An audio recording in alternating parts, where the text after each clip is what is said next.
देशभक्ति की बातों से जोड़ता हूँ, माता भारती की बातों से जोड़ता हूँ। एक बार बस संवेद रूप से मुझे आशीष दे दीजिए जरा, यहाँ से लेकर के वहां तक मैं आरंभ होता हूं।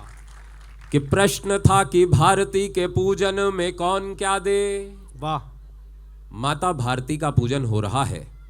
14 फरवरी आने वाली है, लोग प्रेमालाप में लिप्त होंगे, लेकिन आप लोगों को ध्यान होगा जिनके अंदर राष्ट्र धड़कता है कि 14 फरवरी को एक और ऐसी घटना हुई थी जिसके उपरांत में कम से कम उस दिन को, जो कि हम वैलेंटाइन के नाम से जानते हैं, वैलेंटाइन भी महान संत थे, मेरा उनसे कोई मतभेद नहीं है, लेकिन हमारे देश के बेटों ने बलिदान दिया है तो कम से कम इस दिवस को हम बलिदान के स्वरूप में मनाएं। माता भारती का पूजन हो रहा है। कौन कौन लोग क्या क्या वस्तुएं अर्पित कर रहे हैं, स्वागत लाला, क्या कहने।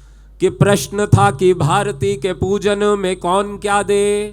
प्रश्न था कि भारती के पूजन में कौन क्या दे। धनी लोग धन का सामान दे के आ गए, नेताजी बयान दे के, गायक भी गान दे के, कवि लोग नए प्रतिमान दे के आ गए। नेताजी बयान दे के, गायक भी गान दे के, कवि लोग नए प्रतिमान दे के आ गए। ओ ज्ञानियों को प्रश्न ये पता चला तो ज्ञानी लोग, ज्ञानियों को प्रश्न ये पता चला तो ज्ञानी लोग वेदों व पुराणों वाला ज्ञान दे के आ गए। अरे सीमा पर सैनिकों के पास कुछ भी नहीं था, जान ही बची थी तो वो जान दे के। वाह वाह वाह वाह वाह वाह वाह वाह वाह, क्या कहने भाई, वाह वाह वाह वाह वाह। बहुत बहुत आभार, बहुत बहुत आभार। क्या कहने भाई, वाह। मैं पढ़ने से पहले शंका में था कि ये नई पीढ़ी है, मेरे नौजवान दोस्त तो पता नहीं देशभक्ति की बातों को कितने मन से सुनेंगे, लेकिन आप लोगों ने बता दिया कि आप लोग प्यार मोहब्बत चाहे जितनी करें, लेकिन आप भारत माता से भी उतना ही प्रेम करते हैं। मैं सल्यूट करता हूं आप लोगों को। आइए कुछ एक पंक्तियां और निवेदित करता हूं, सुनिए। भैया अगर माइक वाले भैया मेरी आवाज़ सुन रहे हैं तो इसकी आवाज़ बढ़ा दें, चूँकि हाँ इसकी आवाज़ बढ़ा दीजिए। हमें स्टेज पर इसकी आवाज़ सुनाई नहीं आ रही, भले ही सामने अच्छी जा रही हो, तो या तो सामने के मॉनिटर आप चालू कर दें। कि सीता अनुसुया व यशोदा जैसी भावों वाली, हाँ अब अच्छा है। सीता अनुसुया व यशोदा जैसी भावों वाली पावन चरित्रों की निशानी कौन बनेगा। मेरी बहनें बैठी हैं, मेरी माताएं बैठी हैं मेरे समक्ष। एक पंक्ति पढ़ता हूं यहाँ पर। हमारी एक शास्त्रोक्ति कही गई, यत्र नार्यस्तु पूज्यन्ते रमन्ते तत्र देवता। जहां पर नारियों का आदर होता है, देवता भी वहीं पर निवास करते हैं। ऑर्थोडॉक्स होकर के नहीं बोलता, पंक्तियां निवेदित करता हूं, सुनिएगा। कि सीता अनुसुया व यशोदा जैसी भावों वाली पावन चरित्रों की निशानी कौन बनेगा। संकट समय में निज शीश काट देने वाली वीरहाड़ा रानी की कहानी कौन बनेगा। संकट समय में ऐसे भी लोग होंगे जिन्होंने हाड़ा रानी का नाम ही नहीं सुना होगा। अगर नहीं सुना हो तो यही मेरा मिशन है, पढ़िएगा जाकर के, पुस्तकें खरीदिएगा। संकट समय में निज शीश काट देने वाली वीरहाड़ा रानी की कहानी कौन बनेगा। आज के समय में जहां प्रेम प्रीति खो गई है, आज के समय में जहां प्रेम प्रीति खो गई है, अब मीरा बाई सी दीवानी कौन बनेगा। कि आज के समय में जहां प्रेम प्रीति खो गई है, अब मीरा बाई सी दीवानी कौन बनेगा। अरे देश की हर बालिका जो मिस वर्ल्ड बनेंगी तो बोलिएगा झांसी वाली रानी कौन बनेगा। बोलिएगा झांसी वाली रानी कौन बनेगा। वाह वाह वाह वाह। बोलिएगा झांसी वाली रानी कौन बनेगा। और पंक्तियां निवेदित कर देता हूं, सुनिएगा। कि जैसे साधु संत मुनियों की होती कामना है, अंतिम समय में राम राम कर लेने दो। मैं ये पंक्तियां पढ़ रहा हूं और संत चरण मेरे समक्ष उपस्थित हैं, तब ये पंक्तियां निवेदित करता हूं। तुलसीदास जी ने लिखा कि जन्म जन्म मुनि जतन कराही, अंत राम कहीं आवत नहीं। क्या बात है। ऋषि मुनि लोग जन्म जन्मांतर तक भगवान का नाम लेकर के अभ्यास करते रहते हैं कि अंत समय में भगवान का नाम हमारी जिह्वा से निकल आए, किंतु नहीं निकलता। निवेदित करता हूं कि जैसे साधु संत मुनियों की होती कामना है। ये भैया जिन्हें बुला रहे हैं वो जल्दी से उनके पास पहुंच जाओ। हाँ नहीं होता है आपके, अच्छा इस एरिया के रिस्पेक्टेड पर्सन है। क्या बात है भाई। आइए आइए जी। इस बात से हमें पता लगा कि यहाँ पे चलो एक रिस्पेक्टेड आदमी भी आ चुका है। नहीं अच्छा। होता है कई बार कोई आदमी बहुत ज्यादा रिस्पेक्टेड हो जाता, आदत हो जाती है आदमी को रिस्पेक्ट लेने की। भाई साहब मुझे भी आदत है ऐसे ही। एक बार एक कवि सम्मेलन में मैं चला गया सर, उस कवि सम्मेलन में मैंने रात भर कविताएं सुनाई, एक भी आदमी ने ताली नहीं बजाई। सारी रात कविताएं सुना सुना करके गला बैठ गया, एक भी आदमी ने ताली नहीं बजाई। तो जब सुबह के 4 बज गए सुनाते सुनाते, तो पीछे से एक रिस्पेक्टेड अंकल जी ने ताली बजाई। मैंने उनको कहा कि इन हजारों की भीड़ में अंकल जी आप ही एक ऐसे समझदार व्यक्ति हैं जिन्हें मेरी बातें समझ में आई, आपने मेरी बातों पर ताली बजाई, मैं आपको प्रणाम करता हूं। तो उन रिस्पेक्टेड अंकल जी का उत्तर सुनना, और अगर समझ में आ जाए तो जरा बताना, एक बार कवि सम्मेलन को खोलना।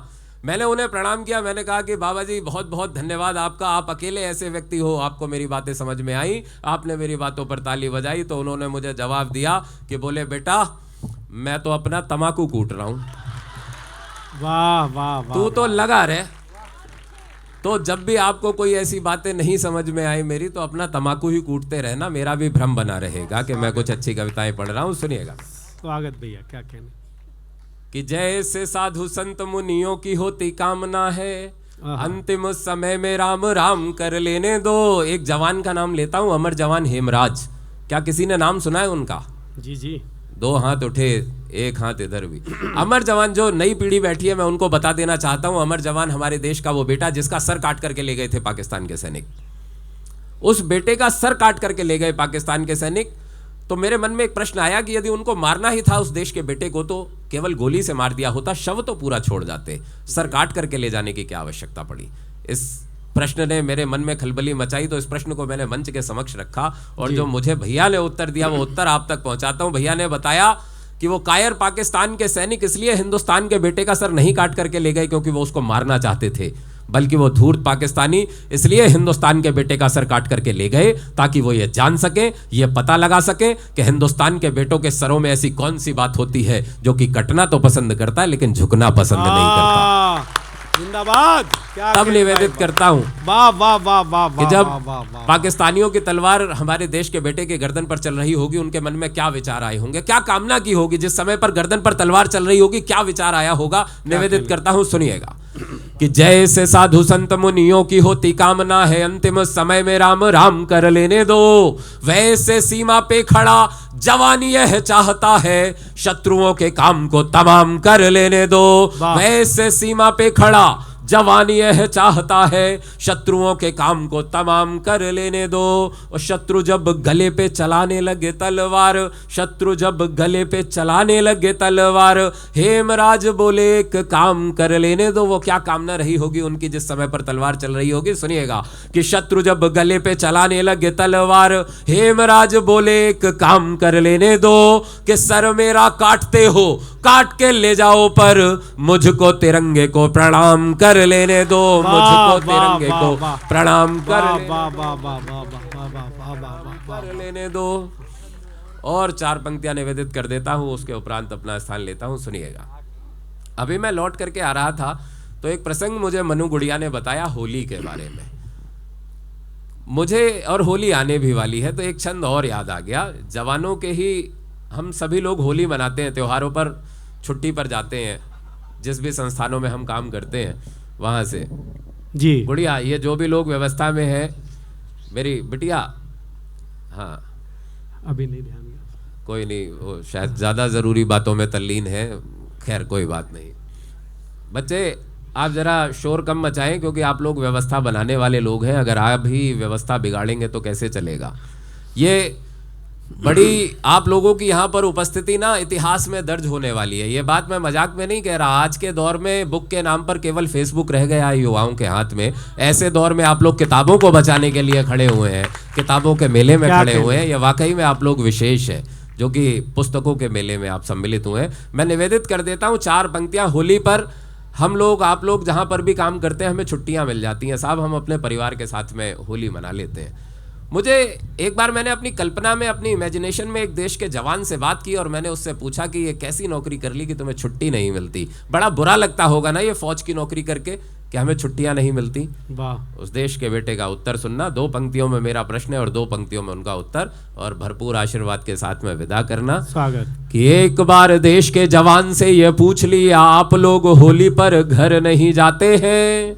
कि एक बार देश के जवान से ये पूछ लिया, आप लोग होली पर घर नहीं जाते हैं, घर परिवार प्यार और रिश्तेदार को भी आप लोग होली पर रंग नहीं पाते हैं। मुझे लगा कि वो जवान कहेगा कि हाँ ये बेकार नौकरी कर ली, लेकिन वो भारत माँ के बेटे हैं, ऐसी बात नहीं कहते। सुनिएगा उसका उत्तर कि घर परिवार प्यार और रिश्तेदार को भी आप लोग होली पर रंग नहीं पाते हैं। तो जवान उत्तर देता और कहता है कि आप लोग साल में तो एक बार खेलते हैं, आप लोग साल में तो एक बार खेलते हैं, पर हम लोग रोज होली को मनाते हैं। और रोज होली कैसे मनाई जा सकती है, तर्क देता हूं, तब सुनिए कि आप लोग साल में तो एक बार खेलते हैं, आप लोग साल में तो एक बार खेलते हैं, किंतु हम लोग रोज होली को मनाते हैं। अरे दुश्मनों से दिन रात गोली बारी करते हैं, या तो उसे रंगते या खुद रंग जाते हैं। वाह वाह वाह वाह वाह वाह।